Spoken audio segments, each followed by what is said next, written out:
Là, alors nous sommes aujourd'hui le 31 mai 2015 et je tiens à rendre grâce et gloire à Dieu qui, comme je vous en témoignais la semaine dernière, où je vous disais que quand l'atmosphère s'est avérée vraiment chaud et chargée en particules, surchargée en particules et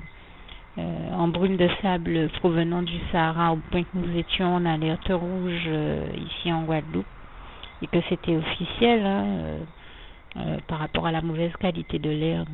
au point que ça en devenait suffocant. J'ai adressé une prière au Seigneur qui m'a béni et qui nous a bénis. Comme je disais, je demeure persuadée que je ne suis pas la seule à avoir prié le Seigneur pour cela, pour lui demander de nous bénir en nous envoyant la pluie pour alléger et enfin rafraîchir l'atmosphère. Et bien, quelques minutes après seulement que j'ai prié le Seigneur sur cette question-là, sur ce point de prière, eh bien, il a réagi très rapidement et je lui rendais grâce et gloire la semaine dernière pour nous avons envoyé la pluie vraiment uniquement quelques minutes, j'ai envie de dire en un temps record après que j'ai fait cette prière-là, je l'ai vu envoyer la pluie et je tenais à remercier et à rendre grâce et gloire à Dieu depuis la semaine dernière sur cette question-là, mais je le fais encore ici cette semaine parce que c'est arrivé il y a déjà 2-3 jours et c'est arrivé encore hier soir où à un moment j'étais en train de vraiment dire au Seigneur, là, Seigneur, ça devient vraiment invivable, il devient vraiment irrespirable et là il n'y avait pas une brise, il n'y avait rien du tout, c'était vraiment chaud et suffocant et le Seigneur et nous a vraiment bénis et toute la gloire lui en revient en envoyant la pluie et notamment des averses qui ont été plus fréquentes aujourd'hui. Je tenais à le remercier là aussi. Je l'ai vu le faire, je l'ai vu refaire la même chose cette semaine. Renvoyer la pluie uniquement quelques minutes après que j'ai fait cette prière et je tenais à l'en remercier ici encore cette semaine, tout comme la semaine dernière pour l'exaucement des prières et la rapidité avec laquelle il a exaucé ses prières, mais aussi parce que je lui ai également précisé une chose cette fois-ci, je lui ai demandé hier ou aujourd'hui, je crois, de vraiment faire que l'air soit rafraîchi et garde le bénéfice du passage de la pluie, de cette pluie. Et là, ce soir, bien, je prends le temps d'en témoigner parce que le Seigneur a tellement bien exaucé ma prière que j'en ai presque foi et je m'apprête à aller prendre une couverture. Donc, c'est vous dire que vraiment, Dieu a agi là où vraiment ça en devenait suffocant.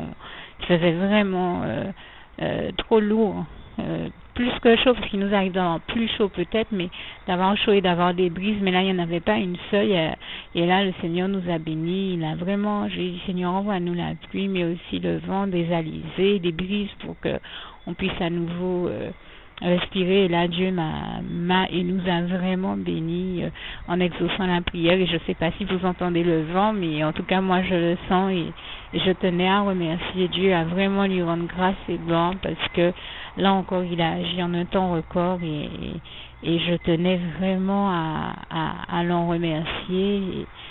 à lui dire encore ici tout mon amour et ma reconnaissance parce que ça peut paraître banal mais je fais partie des personnes qui sans ça se retrouvent à être dans un état de santé dégradé et donc je demeure persuadée que ça agit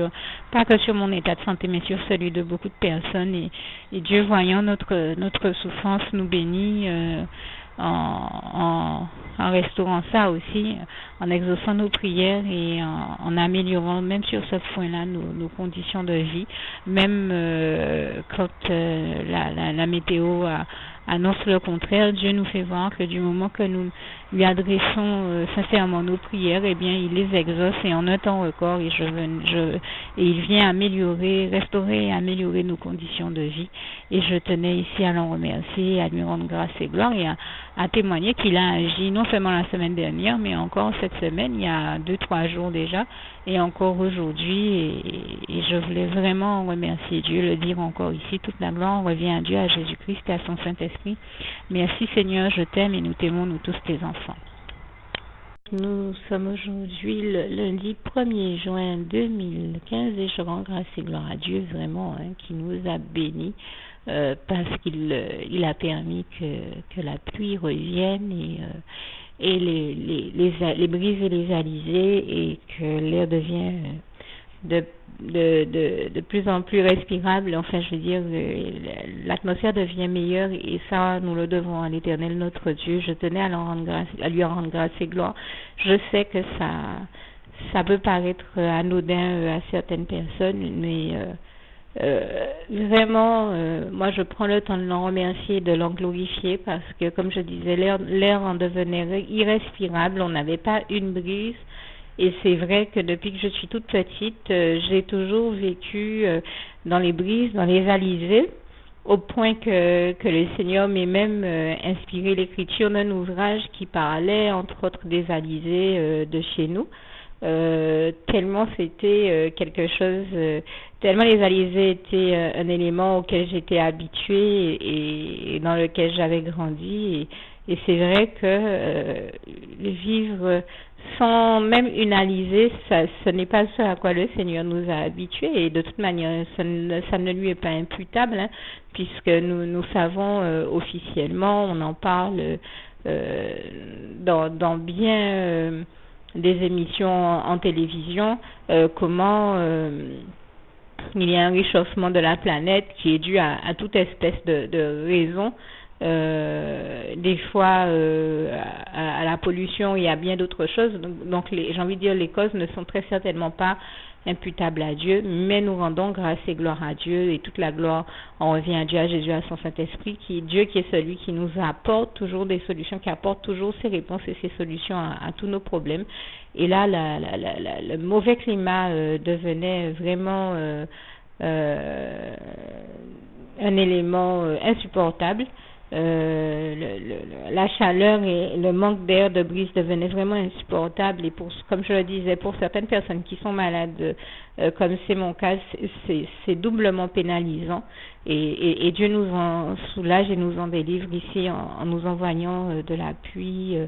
et ces alizés. Pour moi, c'est une vraie et une grande bénédiction de Dieu, et c'est surtout une réponse et un exaucement à mes prières, mais je demeure persuadée que je ne suis pas la seule à nos prières collectives. Donc je tenais à en rendre grâce et gloire à Dieu, parce que nous sommes certainement des milliers à le prier pour ça. Et il est normal que je prenne le temps de rendre grâce et gloire à Dieu et d'en témoigner devant ces milliers de personnes aussi. Alors peut-être que ce ne sont pas elles toutes qui auront mon témoignage, mais au moins je fais l'effort d'en témoigner, et toute la gloire en revient à Dieu qui m'en donne la force. Alors même que je suis malade, qui me donne la force de témoigner, vraiment je lui rends grâce et gloire pour ça. Ce qui me ramène encore à ce passage du psaume 29 verset 11. L'Éternel, notre Dieu, est celui qui donne la force à son peuple, qui le bénit et qui le rend heureux, et vraiment toute la gloire en revient à Dieu. Et voilà encore une preuve que ce passage biblique est véridique. Et nous en remercions le Seigneur. Juste une petite précision pour tous ceux qui ne sont pas encore, qui n'ont pas encore choisi la meilleure des options qui soit, qui est celle d'aller se placer,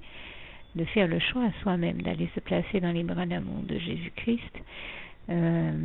pour se mettre à l'abri de ce monde cruel. Eh bien, je partage avec vous la prière par le biais de laquelle on y accède. Et commence par vous rappeler également ce passage de Jean 14 verset 6 où il est écrit que Jésus-Christ est le chemin, la vérité et la vie. Nul ne vient au Père, Dieu, sans passer par le Fils Jésus-Christ, bien sûr. Je le dis à ma manière, vous regarderez comme il est actuellement écrit dans vos Bibles là encore.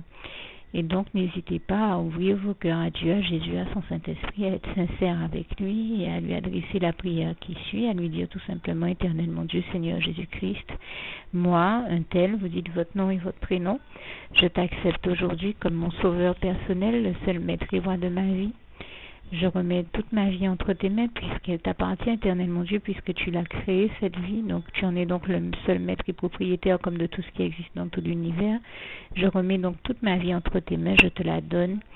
Merci, Éternel mon Dieu, aussi de permettre que cette vie que tu m'as donnée continue à être à ta gloire, et que Je continue à te servir et à t'appartenir pour l'éternité, d'éternité en éternité. Merci aussi, Seigneur, de faire que je continue donc à te servir et à t'appartenir pour l'éternité, d'éternité en éternité. Et aussi, Seigneur, de m'accorder la grâce de ton pardon et de ta miséricorde pour tous les péchés que j'ai commis tout au long de ma vie, jusqu'à la date d'aujourd'hui incluse. Et c'est au nom puissant du Seigneur Jésus-Christ que j'ai fait cette prière. Et à vous tous qui avez fait cette prière, je vous dis que Dieu vous bénisse abondamment, puissamment, richement. Et surtout, n'hésitez pas à la partager avec tous vos proches et contacts, amis, membres de vos familles, collègues, bien-aimés, tous ceux que vous aimez. Et surtout tous ceux à qui Dieu vous mettra à cœur, avec qui Dieu vous mettra à cœur de la partager. Et comme j'aime à le dire, si vous n'avez pas encore pris le temps de faire cette prière, comprenez bien que voilà, ça ne vous coûte rien de la faire, c'est gratuit, c'est indolore, et que voilà, vous n'êtes pas obligé de me croire, mais moi il m'est arrivé tout comme vous de devoir faire cette prière un jour dans ma vie, et quand on m'a proposé de la faire, je me suis dit, et si c'était vrai, et si c'était vraiment Dieu qui, par ce biais-là, m'appelait à lui et me demandait de lui donner ma vie, de l'accepter, c'était Jésus qui était en train de vraiment me tendre la main et qui était en train de me demander de l'accepter comme mon sauveur personnel, je ne pourrais pas passer à côté de l'occasion de lui dire oui, parce qu'il faut aussi que je reste ouvert ou ouverte à ce que Dieu peut avoir à me dire. Il faut que je garde mon cœur et mon intellect ouvert à ce que Dieu peut avoir à me dire. Donc je me suis dit, je ne peux pas courir le risque de passer à côté de mon éternité, de passer à côté des meilleures choses de la vie, surtout si le maître et créateur de la vie m'appelle et cherche à me sauver. Pour être sauvé, il faut bien que je lui dise oui, que je souhaite qu'il me sauve. Oui, Seigneur Jésus-Christ, je t'accepte comme mon sauveur personnel. Et c'est le sens de cette prière. Et comme je dis, elle ne nous coûte rien à faire. Et puis surtout, moi je vous dis, du jour où je l'ai faite, j'ai vu Jésus changer ma vie en mieux sur tous les plans. Et donc je crois que ça ne vous coûte rien, ça ne vous coûte rien vous non plus de la faire et puis d'expérimenter, de regarder comment les choses vont se dérouler dans votre vie, de regarder Jésus changer votre vie en mieux, à vous aussi. Et voilà, d'en faire l'expérience. Et pour en faire l'expérience, il faut commencer par faire cette prière. Donc si vous ne l'avez pas encore dite, réembobinez tout simplement cette vidéo ou ce document si vous préférez, réécoutez-le et dites avec moi la prière que vous m'avez entendu mentionner. Et n'oubliez surtout jamais que tout est possible à celui qui croit en Dieu, en Jésus-Christ et en son Saint-Esprit, comme il est écrit en Marc 9, verset 23, et que tout est possible à Dieu, comme il est écrit en Marc 10, verset 27. Que Dieu vous bénisse donc et à bientôt.